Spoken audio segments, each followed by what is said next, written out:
মাছ রান্না করব, কাঁচা মাছ দিয়ে সবজি রান্না করব, ডিম ভাজি করব আর মাছ ভুনা করব। এক যুগ পরে আমি গ্রামের বাড়িতে আসছি রান্না করার জন্য মাটির চুলা। এটা হলো আমার বোন, আর এটার মধ্যে মাছ ভাজি করব, এটার মধ্যে সবজি রান্না করব। কাটো পরে আবার মনি এই মশলা গুড়ি আছে, মশলা গুড়ি সাইনু কতিবে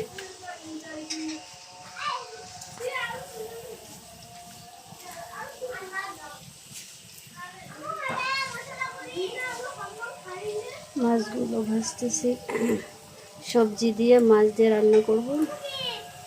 মশলা গুড়িবে পেঁয়াজ আলু বেগুন এই তো না ইয়া